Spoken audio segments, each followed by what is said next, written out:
ጤና ይስጥልን እንዴት ናችሁ? የደግ ቲዩብ ተከታታዮች፣ እኔ ያለሁ እግዚአብሔር ይመስገን። ዛሬ እንግዲህ የመጣሁት ጠቃሚና አሪፍ ሀሳብ ወደ እናንተ ይዤ ነው። ከዚህ በፊት ግን ሰብስክራይብ፣ ፎሎ፣ ሸር ማድረግ እንዳትረሱ። አመሰግናለሁ።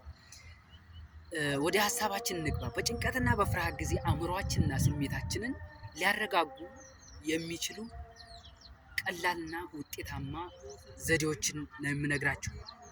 5 ዋና ዋና ዘዴዎችን እነግራችኋለሁ። ተከታተሉ። የመጀመሪያው የትኩረት ስልቶች ወይም ግራውንዲንግ ቴክኒክ የምንላቸው በጭንቀት ጊዜ አእምሯችን ከእውነታ ይርቃል፣ ይግላል። በዚህ ሰዓት ደግሞ ወደ ዋናው ወይም ወደ ኖርማሉ አእምሯችን ለመመለስ 5 4 3 2 1 የሚባሉ ቴክኒኮችን እንጠቀማለን። ይህ የመጀመሪያው ነው። 5 የምንለው በዙሪያችን 5 ሊታዩ የሚችሉ ነገሮችን ዞር ዞር ብለን ማየት አለብን ማለት ነው። በፍርሃትና በጭንቀት ጊዜ በምንገባ ሰዓት 4 የምንላቸው በዙሪያችን 4 የሚነኩ ነገሮችን መንካት አለብን ማለት ነው። 3 የምንለው ደግሞ 3 በዙሪያችን የሚሰሙ ድምጾችን መስማት አለብን ማለት ነው። 2 የምንለው ደግሞ ሊሸተቱ የሚችሉ በዙሪያችን 2 ነገሮችን ማሽተት መቻል አለብን ማለት ነው።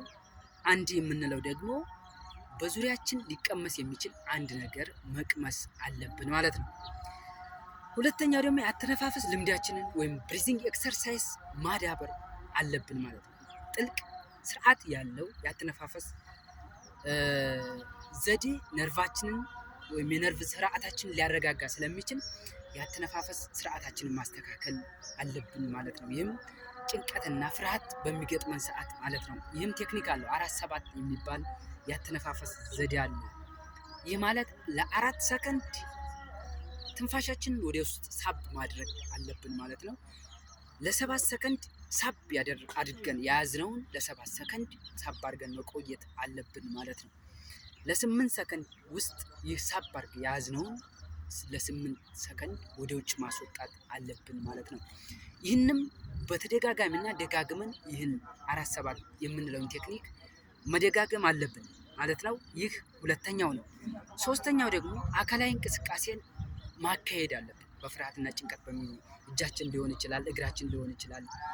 ብቻ አካላዊ እንቅስቃሴዎችን ማድረግ አለብን ማለት ነው። ይህም ሰውነታችን ከጭንቀትና ከፍርሃት ወጥቶ ወደ ሌላ ሀሳብ ወይም ወደ ትክክለኛው የአእምሯችን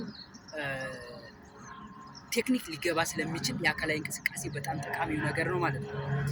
4ኛ ሀሳብን በጽሁፍ ማስቀመጥ። ሀሳብን በጽሁፍ ማስቀመጥ ማለት ሀሳባችን ውጥረትና ጭንቀት ሀሳባችን በወረቀት ባሰፈርን ቁጥር አእምሯችን ከውጥረቱ ወጥቶ አስፈላጊ ወደሆነ ወይ ወደ መረጋጋት ይገባል። ወይም ደግሞ አእምሯችን የጨነቀውን ነገር ወረቀቱ ላይ ባሳረፍን ቁጥር ጭንቀታችን ይራገፋል ማለት ነው። ይህ ደግሞ ወደ ትክክለኛው ሀሳብ እንድንመጣ አእምሯችን እንዲረጋጋ ያደርጋል ማለት ነው። 5ኛ አዎንታዊና የሚያረጋጉ ቃላትን መጠቀም። ይህ ደግሞ የመጨረሻውና 5ኛው ነው። አዎንታዊ ነገሮችን፣ አዎንታዊ ድርጊት ሊሆን ይችላል። ከማያረጋጉ ነገሮች ርቀን ወደ አዎንታዊ አመለካከት፣ አዎንታዊ ቃላትን፣ ጥሩ የሆኑ ቃላት። ይህ ደግሞ ወደ ፈጣሪያችን መመልከት፣ ምስጋና፣ ጸሎት፣ ጥሩ ነገሮችን ማድረግ። ይህ ራሳችንን ያረጋጋናል። ወይም ዘላቂ መፍትሄ የምንላቸው 5 ነገሮች እነዚህ ናቸው። እስኪ የትኛው እንደተመቻችሁ እናንተ የትኛው እንደተመቻችሁ በኮሜንት አስቀምጡልኝ። ሰብስክራይብ፣ ፎሎ፣ ሼር በማድረግ ዩቲዩቤን ደግፉልኝ።